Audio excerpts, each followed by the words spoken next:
हैदराबाद के लिए हाल बेहाल। बिल्कुल।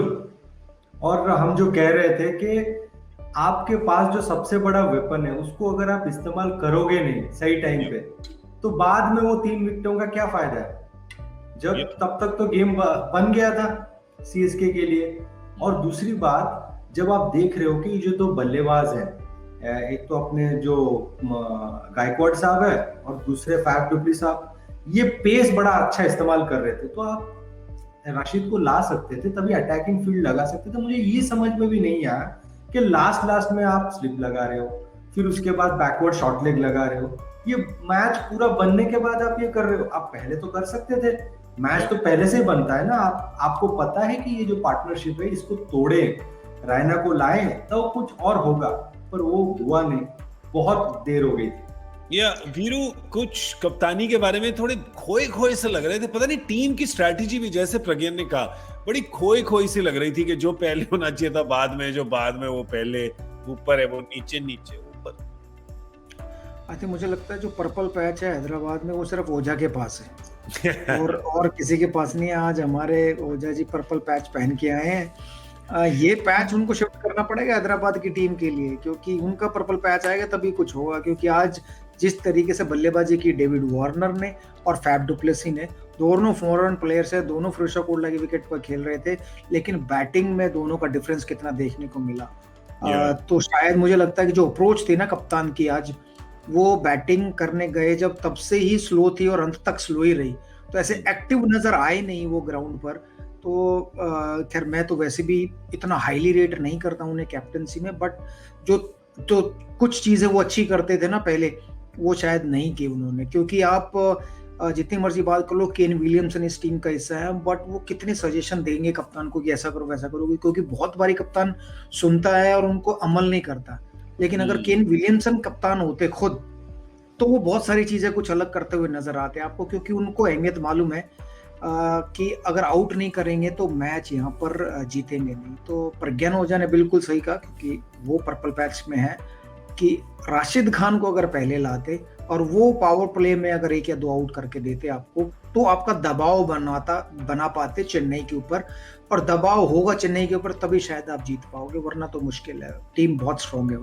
वीरू की ऑब्जर्वेशन सही। मैं दोनों वीरू और प्रज्ञान से एक सवाल पूछना चाहूंगा, पर सवाल पूछ के मैं आप लोगों को समरी दिखाऊंगा ताकि उनको 30 सेकंड मिल जाए इसके बारे में सोचने के लिए। मैं सीरियसली, कि इन्होंने जो बोला है, केन विलियमसन जब अवेलेबल हैं, कोई भी और अगर ये टीम होती, बड़ी टीमें हमने देखी है जो मिड सीजन अपना कप्तान बदल लेती है। पिछले साल कोलकाता में हुआ था, और कोलकाता तो इससे अच्छा कर रही थी जो जहां पर हैदराबाद अभी है।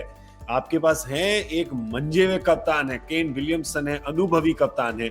क्या आप मिड सीजन ये चेंज करेंगे? पहले आप मैच समरी को देखिए, एक नजर डालिए कि चेन्नई ने कितनी आराम से ये मैच जीता है, क्योंकि अभी 9 गेंदें बाकी थी और ये 2 विकेटें जरूर ओपनर्स की चलेगी, पर जो सलामी बल्लेबाजों ने साझेदारी करी वो तो मैच बना के पूरा गए। उसके बाद बाकी सुरेश रैना, रविंद्र जडेजा, मोइन अली तो सिर्फ पेपर वर्क खत्म करने के लिए आए थे, क्योंकि मैच का वर्क सारा तो दोनों सलामी बल्लेबाजों, गायकवाड 75 रन बनाए उन्होंने और फैफ डुप्लेसी का शानदार अर्धशतक, उन्होंने ही मैच खत्म कर दिया था। राशिद खान को जी बिल्कुल 3 विकेटें मिली, पर जैसी प्रज्ञा ने आपको कहा कि वो 3 विकेटें तब मिली थी जब चिड़िया चुग गई खेत।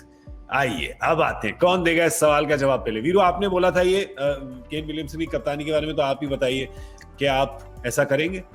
अब तक का इस टूर्नामेंट का सबसे बड़ा सरप्राइज पता क्या रहा है गौरव? कि आज हमने शो 11 बजे से पहले शुरू कर दिया। तो ये सबसे बड़ा सरप्राइज अभी तक इस टूर्नामेंट का मेरे लिए। बाकी मतलब हैदराबाद, वो कह रहे हैं कि ओवर टाइम पे पड़े हैं, ओवर टाइम पे पड़े हैं। तो ये सरप्राइज ही है ना हमारे लिए। हमने कभी 11 बजे से पहले पोस्ट शो नहीं शुरू किया, मुझे तो याद नहीं है। सही बात है। आपको याद हो तो बता दीजिए। नहीं, कभी तो 11:30 बजे, कभी तो सोचा ही नहीं था।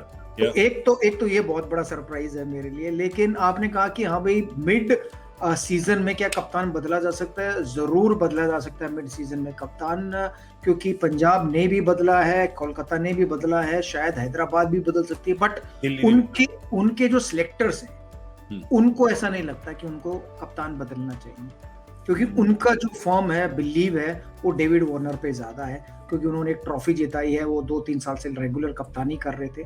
बट मुझे अभी भी लगता है कि जो बेहतर कप्तान है उस टीम में वो केन विलियमसन है। ना कि डेविड वार्नर। इमोशन पे कितना जा सकते हैं प्रज्ञान? मतलब जिताई थी इन्होंने ट्रॉफी, 4 सीजन हो गए उस बात को, पर अब आपको अब का देखना पड़ेगा ना, कितना पीछे जाएंगे पास्ट में।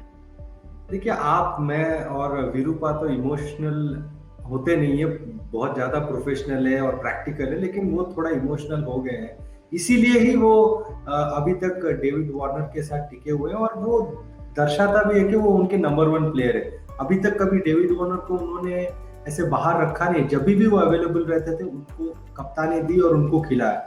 तो ये स्ट्रेट फॉरवर्ड मैसेज है सबके लिए कि केन विलियमसन जो है वो नंबर 2 है। हाँ, अगर मैनेजमेंट चेंज हो गई या कुछ और हो गया तो पता नहीं, लेकिन अभी ये जो मैनेजमेंट का जो थॉट प्रोसेस है वो ये है कि डेविड वार्नर ही उनके सबसे पहले जो कप्तान होंगे वही होंगे।